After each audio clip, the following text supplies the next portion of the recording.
It is time to get inspired. Check out Monsignor Vince Bombrito of St. Ambrose Parish. This is before he lost 50 pounds with Charles DeAngelo's help.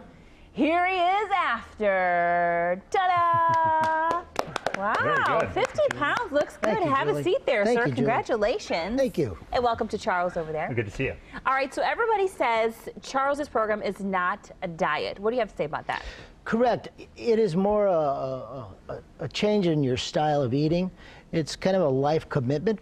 The thing that's important about it is that you have to continue to eat all day. You know, and but every so, 2 or 3 hours. Yeah, every 2 or 3 hours. You know, everyone thinks that a diet is something that you get off of.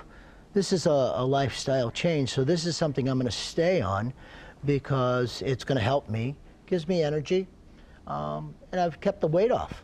And I can't believe you were saying over the holidays you actually lost weight, because I know I gained like 10 pounds. I lost 7 pounds over the holidays. Over the holidays? Yeah, gosh, exactly. that's amazing. Exactly. And he's in one of the environments that has some of the most hearty, tasty, yet unhealthy foods. Living up on the hill. On the hill. Of the rectory. Yeah. Of course, he's just plagued by all sorts of opportunities to get off of track. But he always reminds himself of the disciplines that he's practicing every day and how those small choices day after day add up into now over a 50-pound weight loss, and his high blood pressure that he suffered from before is so much markedly improved.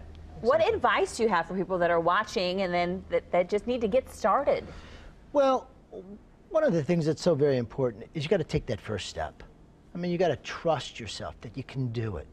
And if you really do follow what Charles says, you can. And once you begin to lose weight, then you get a little bit more compulsive and more involved, and you kind of say, I can really do this. And you kind of get excited. And then the community kind of helps you, you know, because I'm surrounded by a great community. Mm-hmm. And so my community kept saying, hey, you losing weight?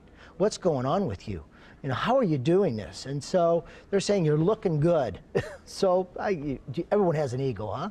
Yeah, it's nice to hear. I think a lot of people are stuck in what I call defeat whirlpool, where they tell themselves, because they feel so overwhelmed by the task at hand, that they just can't get started. And I once had to go visit a friend down in Columbia, Missouri, and it was snowing as bad as it has been recently. And I remember driving on the highway, I would just look ahead to the next sign and say, if I can get that far, taking that first 10, 15, 20 feet, driving that far, then I would be able to see more. So the most important thing you have to realize is if you take that first step, as Father Bombrito has said, you then will be able to see past that. But if you look at this as how am I going to lose 100 pounds or how am I going to reverse my high blood pressure, it's very overwhelming. You've got to really break this down into small, measurable, achievable, and I would hesitate to say realistic, but exciting, compelling goals. And when Father came to see me, I told him first thing, I said, if you do exactly as I say, I promise you that in 3 months you will feel radically different. And here he sits 3 months later, having lost the 50 pounds and about to embark on Lent, thinking about losing more. Nice. Yes. Yeah, because you know, it is about discipline. It is about eating properly. It is about, you know, being involved with other people who are in Charles's program, and we talk. And we say, how many pounds did you lose? What are you doing? What are you doing? What is Charles letting you eat? What are you know? So it's like going back and forth and having some fun with it. And that's part of it. That's part of it, because it's not a diet. Right. It's a lifestyle. Well, yeah, congratulations to Thank you. You look great. And Thank you. Good job on another It's success my pleasure. story. And I just want people to know that no matter how far off the mark they think they are, it's never too late to turn it all around instantly, the moment you make a decision to change. Perfect. Well, you can get Charles's help to lose weight too. Head to charlesdeangelo.com to find out more or to contact him. Thank you so much, gentlemen. Thank you. Thank you.